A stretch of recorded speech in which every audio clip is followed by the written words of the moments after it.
Hey guys, this is Aaron coming at you with a video about the district manager position and being able to take your head and mentally wrap it around multiple stores with different revenues and different problems going on. So this is my brother Joe. Joe, say hey. Hey. We are in the shop, as you can tell. You can hear all the noise. And Joe was our company foreman, doing the company foreman role for years and years and years. And then the opportunity came for Joe. It keeps getting louder in here. The opportunity came for Joe to become our district manager over all the stores and be over basically all the technicians. Oh. All right, so it's gotten a little quieter. He's going back up. He's idling back up. Just makes the video real. So, but in all seriousness, there's a big adjustment whenever Joe went from being over just the production side, the product side of the business, to actually going to all the stores all the time, not just answering tech questions over the phone, and then also being involved at the front of the store in the sales, and then being over control of profit, and then hiring and firing and all the other stuff. And for a lot of you that have one store and now are going to two, you've asked me a lot about the head game and the questions that come with that. And I really felt like Joe could really speak to that. While it might be different and he knew everybody, knew the different locations, it's really a lot of the same stuff. So just from the get-go, when you first started, like your first day, what was the biggest struggle, the biggest adjustment mentally for you when you first took over? I would say establishing a relationship with the managers right out of the gate. That was the hardest part of coming in, trying to help, trying to see what the needs were, but also be respectful of their position and let them know that I was there to back them up, that to essentially enable them to do the job they needed to do. And that's what I was there for, to support them, guide them, help out, fill in where necessary, but to establish that relationship, it was with a lot of people all at one time, and that was really the toughest part.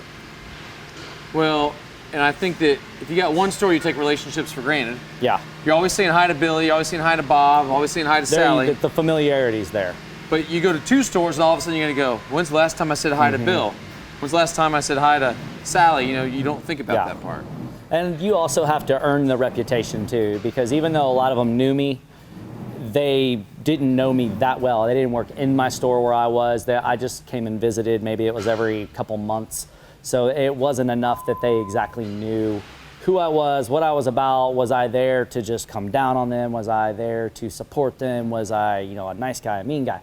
So that's where it made it a little complicated, and it took a little bit, and I had to try a little here, a little there, back off with some people and be a little more aggressive with other people.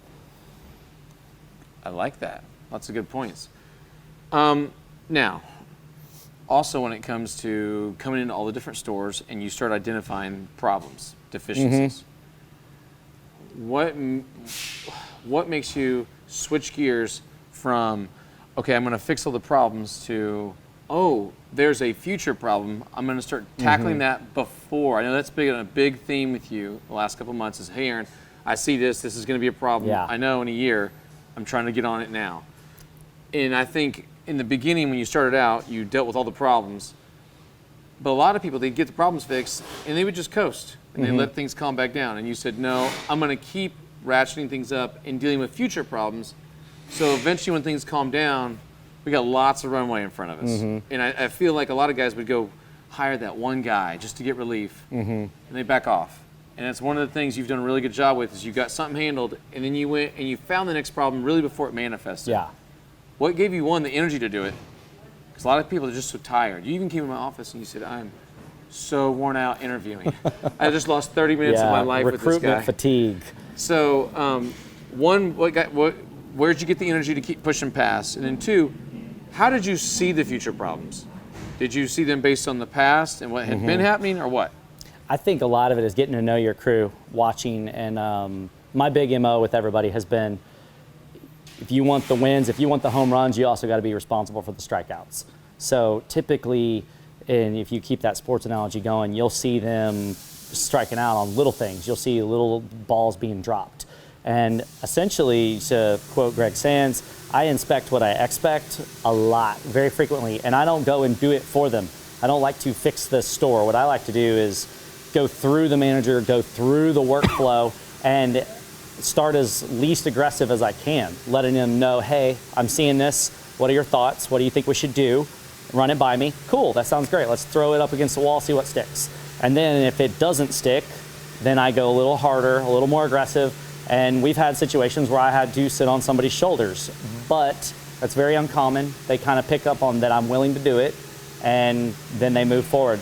So I think that's a lot of it. And then seeing it down the road is basically I have a log of everything I want, whether it's looking at phone call or listening to phone calls, looking at tickets, constantly auditing the stores, and just random ones, going through the stores, and it really helps that I've been doing this for so long, and I'm looking for commonalities and themes, errors to happen. So I just look for that and be really sensitive to it, try to step back from the store, look at it from a whole, see who is or isn't doing their job right, talk to the manager, what are their thoughts and ideas, and I take a lot of notes, and then we revisit them. I keep bringing them up over and over. Our sales meetings are everybody sharing, hey, what do you see going on? What are your thoughts? Because usually they will give you the information you need. They're in there, and then you can kind of filter it, pull back, decide what's really a big deal, what's really not, and then you can go from there as how to approach it. And hopefully you say, hey, this is an issue. I see it coming. It's getting worse, whether it's an employee that's taking a lot of vacation days, sick days, or they're coming in late.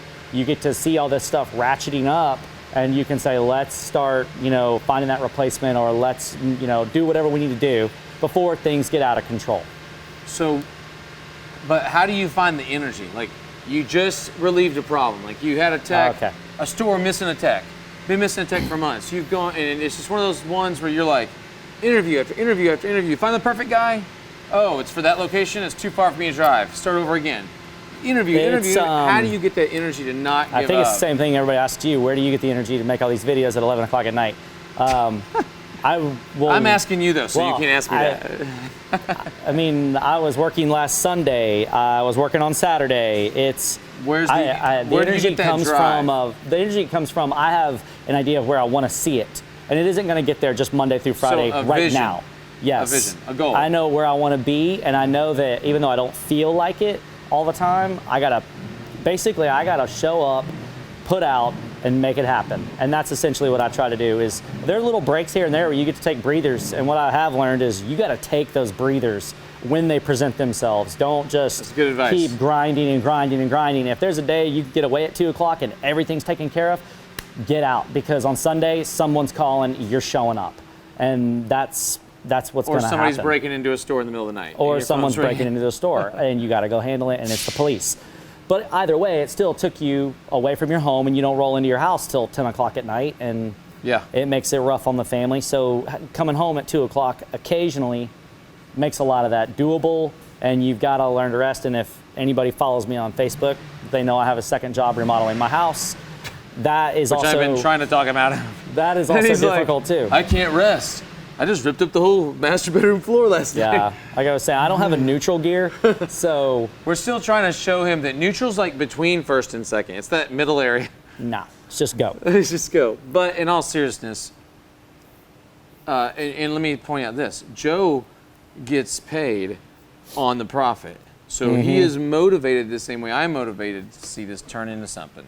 It is totally different than how a lot of people would view it. They wouldn't just, if I just put him on a salary position with no increase, no way for it to go up, or no way for it to go down, he's not motivated to do anything or prevent and go in the future to stop something from happening. And I'm also one of those people, though, that I like to win. I'm competitive, so I don't like seeing losses.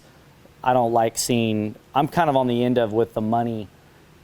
For me, at least personally, I want it to match what effort I'm putting out and what I feel like I'm putting out, not versus, oh, I can make X to me. But to me, I was like, I want to be worth X. So for me, it's that drive of, I want to do this and I want to be able to do that. And I want to be the guy that got this guy hired, and I want to be the guy that did all that. I want the achievements stacked up behind my name, and consequently, the money comes with that, is what I've kind of found. So that's where I started saying, instead of chasing the money, chasing achievements, that tends to work itself out better, and then it's more fulfilling to me personally. That's a big nugget. So at the end of the day, guys, money loves speed. He's moving quick. And you need to see that if you're going to be proactive and do what he's talking about, and I love how you worded it, go after achievements. He is basically increasing his value to the world. If he increases his value to the world has to pay him. The law of compensation says he will be compensated. It doesn't matter how, it will happen. That's the way it works. That's the way God made this planet. So I want you to see that while it may be an adjustment for Joe to run around and wrap his head around all this stuff, I've heard a theme the whole time. It's been the social game, the people, understanding it all. A business is nothing more than a group of systems and a group of people combined, right? And then offering to the market a product. And we've got the offering, we've got the market, we've already got the systems. The issue is, if you don't have people, Yep. you don't People have got to anything. want to work for you. They got to want to work with you. So, I mean, I buy a lot of food. I buy a lot of drinks for guys, not alcohol, but like coffee, Gatorades. I'm always, every single month, numerous times, hitting them up with stuff. And it isn't to get them to perform. It's to just simply say, hey, I'm thinking about you. I spent 18 years in the back of the house. I know it's hard. I know it's hot. I know it's not glamorous. So I'm not going to pretend like I don't see them and not pretend like, oh, I'm not back there now. I don't, that's not it. I put a steering rack in a car 2 weeks ago and had to take a gas tank out of it because it needed to be done. Guys were out. Job had to get done. So I went and did it. So it's having that do what it takes attitude. And when your people see you do that, they start following suit. It's that speed of the leader, speed of the pack. And that really goes over well with, I think, the people. Cool. So for those of you with multiple stores or somebody that's trying to move up and take over a store, I hope this has some value for you. All right, guys, we'll see you in the next video.